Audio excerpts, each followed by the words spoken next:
नमस्कार दोस्तों, हमारे चैनल पे आपका बहुत बहुत स्वागत है। दोस्तों आज बात करते हैं राजस्थान कर्मचारी चयन बोर्ड के द्वारा जो जयन भर्ती का जो 874 पदों पे जो नोटिफिकेशन जारी किया गया है। तो आज बात करते हैं अपन राजस्थान कर्मचारी चयन बोर्ड के द्वारा जो जयन भर्ती का नोटिफिकेशन जारी किया गया। राजस्थान में नई भर्ती का जो नोटिफिकेशन है वो जारी हो चुका है। तो दोस्तों अगर आप हमारे चैनल पर नए हैं तो चैनल को प्लीज़ आप सब्सक्राइब जरूर कर लीजिए ताकि आपको रोजाना नई अपडेट मिलती रहे। समय समय पर बेल आइकन को जरूर दबाएं ताकि आपको नोटिफिकेशन मिलता रहे। तो आपको बताते हैं इस भर्ती से संबंधित जो जानकारी है, राजस्थान कर्मचारी चयन बोर्ड के द्वारा जो ये नोटिफिकेशन जारी किया गया है, तो इस नोटिफिकेशन की जो पूरी जानकारी है वो आज के इस वीडियो में आपको बताने जा रहे हैं। जैसा कि आप अपनी स्क्रीन पर देख रहे हैं, राजस्थान कर्मचारी चयन बोर्ड जयपुर के द्वारा संयुक्त भर्ती विज्ञापन संख्या 10/2026 कनिष्ठ अभियंता संयुक्त सीधी भर्ती 2026 का यह नोटिफिकेशन है, जो कि 874 पदों पर यह नोटिफिकेशन जो है वो जारी किया गया है। अब बात करते हैं सार्वजनिक निर्माण विभाग इसमें पदों का जो वर्गीकरण है वो इस प्रकार से। सार्वजनिक निर्माण विभाग राजस्थान अधीनस्थ अभियांत्रिकी भवन व पत्र शाखा सेवा नियम 1973 यथा संशोधित सिविल अभियंता सिविल डिग्री धारक और इसमें टोटल 329 पद है। गैर अनुसूचित क्षेत्र 22 पद है। टोटल 351 पद है। कनिष्ठ अभियंता सिविल डिप्लोमा धारक जिसमें 41 पद गैर अनुसूचित यानी कि नॉन टीएसपी और टीएसपी क्षेत्र के लिए 1 पद है। टोटल 42 पद है।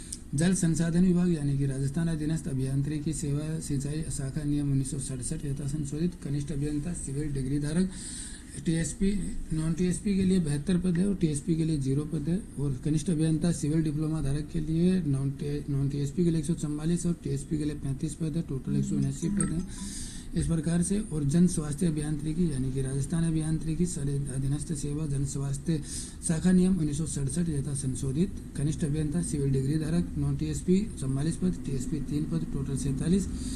कनिष्ठ अभियंता तो 133 पद, नॉन टीएसपी और टीएसपी के लिए 18 पद, टोटल 151। कनिष्ठ अभियंता यांत्रिकी विद्युत डिप्लोमा धारक टोटल नॉन टीएसपी के लिए 30 पद और टीएसपी के लिए 2 पद। इस प्रकार से टोटल नॉन टीएसपी के 793 पद हैं और टीएसपी अनुसूचित क्षेत्र यानी कि टीएसपी के लिए इसमें 81 पद हैं और कुल पद जो है वो 874 पदों पे ये नोटिफिकेशन जारी किया गया है। तो आपको बताते हैं इस नोटिफिकेशन से संबंधित जो सारी जो जानकारी है।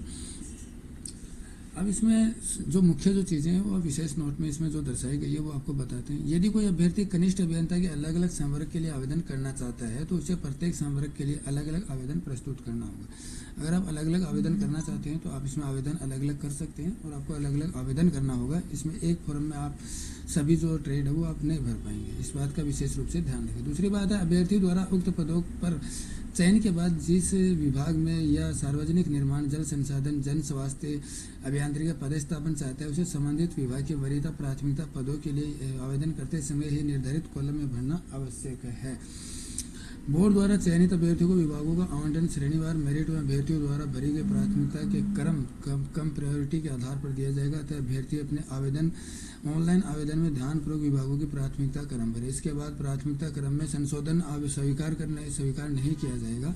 ऑनलाइन एप्लीकेशन फॉर्म में समस्त वांछित सूचना अवश्य अंकित करें। ऑनलाइन आवेदन करने से पूर्व बोर्ड की वेबसाइट पर उपलब्ध इस विज्ञप्ति को ध्यानपूर्वक पढ़ लें। इसमें दिए गए निर्देशों को ध्यान में रखते हुए ही आप आवेदन करें। कोई गलत सूचना आप अपने आवेदन फॉर्म में न डालें। इसमें मुख्य चीज़ें जो दी गई है, असत्य सूचना या अपूर्ण आवेदन में सुधार के क्रम में बोर्ड द्वारा कोई पत्र व्यवहार स्वीकार नहीं किया जाएगा।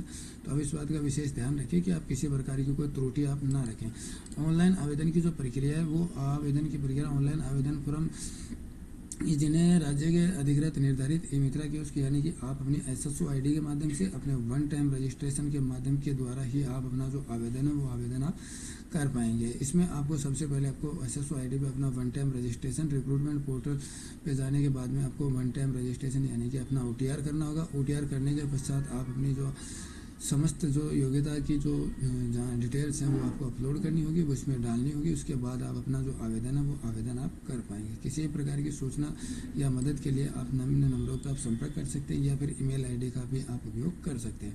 अब इसमें आपको वन टाइम रजिस्ट्रेशन में आपको वन टाइम अपनी जो फीस है वो आपको जमा करनी होगी। अगर आप ओबीसी या क्रिमिनल श्रेणी से हैं तो आपको 600 रुपये देने होंगे। अगर आप ईडब्ल्यूएस या एससी एसटी या ओबीसी श्रेणी से हैं तो आपको 400 रुपये जमा करने होंगे। अगर आप दिव्यांगजन हैं तो भी आपको 400 रुपये जमा करने होंगे। OTR अगर एक बार आपने जमा कर दिया तो वापस आपको OTR की फीस जमा करने की आवश्यकता नहीं है। इस बात का भी आप विशेष रूप से ध्यान रखें। गैर अनुसूचित क्षेत्र के लिए जो इसमें जो पदों की संख्या दर्शाई गई है वो इस प्रकार से 329 पद दर्शाए गए हैं, जिसमें सामान्य वर्ग सामान्य के लिए 135 है, सामान्य महिला के लिए 20 पद हैं और विधवा के लिए 8 है, परित्यक्ता 2 पद है। अनुसूचित क्षेत्र के लिए 25 पद सामान्य है और सामान्य महिला के लिए 7 पद है, विधवा के लिए 3 पद है, परित्यक्ता का इसमें कोई पद नहीं है। अनुसूचित जनजाति के लिए सामान्य के लिए 29 पद है और सामान्य महिला के लिए 9 पद है और विधवा के लिए 3 है, परित्यक्ता का 0 पद है। अन्य पिछड़ा वर्ग की बात करते हैं तो अन्य पिछड़ा वर्ग सार्वजनिक निर्माण विभाग की बात है ये, और अभियंता सिविल डिग्री की है, जिसमें अन्य पिछड़ा वर्ग में सामान्य के लिए 30 पद है, सामान्य महिला के लिए 10 है, विधवा के लिए 4 है, परित्यक्ता का 0 पद है। अति पिछड़ा वर्ग के लिए इसमें सामान्य के लिए 8 पद है और सामान्य महिला के लिए 2 पद है, और आर्थिक रूप से कमजोर वर्ग के लिए सामान्य के लिए 15 पद है और सामान्य महिला के लिए 5 पद है, विधवा का 1 पद है। इसी प्रकार 12 जिले की शहरी जनजाति के लिए सामान्य के लिए 6 पद हैं और सामान्य महिला के लिए 1 पद रखा गया है। इस प्रकार से अलग अलग विभागों में अलग अलग पदों का जो वर्गीकरण है वो इस प्रकार से दिया गया है, जिसका आप स्क्रीनशॉट भी आप ले सकते हैं। इसमें जल संसाधन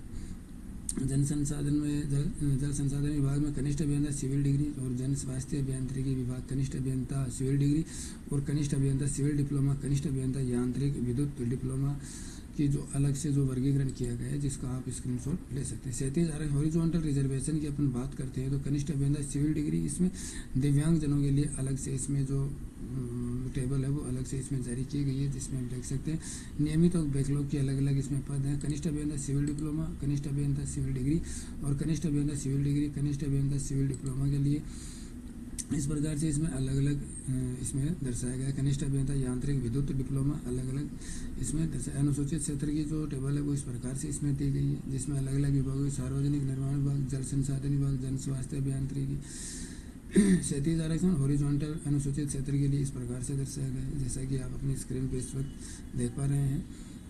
और आगे इसमें अपन बात करते हैं इसके एजुकेशन क्वालिफिकेशन से संबंधित और बाकी की जो छोटी छोटी जो जानकारी है उन जानकारी से संबंधित जो सूचनाएं उन सूचनाओं की अपन बात करते हैं, जैसा कि आप अपनी स्क्रीन पे इस वक्त देख पा रहे हैं। आगे इसमें जो सूचना जो दी गई है अपने आवेदन फॉर्म से संबंधित जो सूचना है वो भी इसमें अलग से प्रदर्शित कर रखी है। ये इसमें स्पोर्ट्स कोटे के लिए इसमें अलग से सूचना दी गई है, और ये इसमें यहाँ पे जो PWD यानी कि दिव्यांगजनों के लिए जो सूचना दी गई है, दिव्यांगजनों को इसमें 4% क्षैतिज यानी कि हॉरिजॉन्टल आरक्षण इसमें दे रहेगा, 5% नहीं है, इसमें 4% रखा गया है। इस बात का भी आप ध्यान रखें। और आप आवेदन करते समय आप विशेष रूप से इस बात का ध्यान रखें कि आप अपना जो OTR जो है वो सावधानीपूर्वक अपना OTR कीजिएगा। पात्रता शैक्षणिक योग्यता की बात करते हैं तो कनिष्ठ अभियंता सिविल डिग्री धारी के लिए इसमें आपको सिविल अभियांत्रिकी में डिग्री या सरकार द्वारा समतुल्य घोषित रहता है देवनागरी लिपि का ज्ञान होना चाहिए। कनिष्ठ अभियंता से सिविल अभियांत्रिकी में डिप्लोमा या इंस्टीट्यूट ऑफ इंजीनियर्स द्वारा मान्यता प्राप्त सिविल डिप्लोमा अभियांत्रिकी में डिप्लोमा अध्ययन भर्ती परीक्षा छूट के प्रयोजन के लिए हो। और कनिष्ठ अभियंता यांत्रिक विद्युत डिप्लोमाधारी के पद के लिए इसमें किसी मान्यता प्राप्त अभियांत्रिकी में डिप्लोमा या इंस्टीट्यूट ऑफ इंजीनियर्स द्वारा मान्यता प्राप्त विद्युत अभियांत्रिकी में डिप्लोमा अध्ययन भर्ती परीक्षा छूट के प्रयोजन के लिए रखा गया। अब आगे इसमें जो आयु का जो गणना की गई है वो 1/1/2027 को 18 वर्ष प्राप्त कर चुका हो तथा 40 वर्ष का नहीं हुआ हो वो कैंडिडेट इसमें आवेदन कर सकता है। अधिकतम जो छूट है आयु की दृष्टि से वो 3 वर्ष से अधिक देर नहीं होगी। आयु की जो छूट है वो स्टेट कोटे के अनुसार जो है वो अलग रहेगी। जो भर्ती नहीं आई थी उसकी जो 3 वर्ष की जो छूट है वो अलग से इसमें दर्शाई गई है।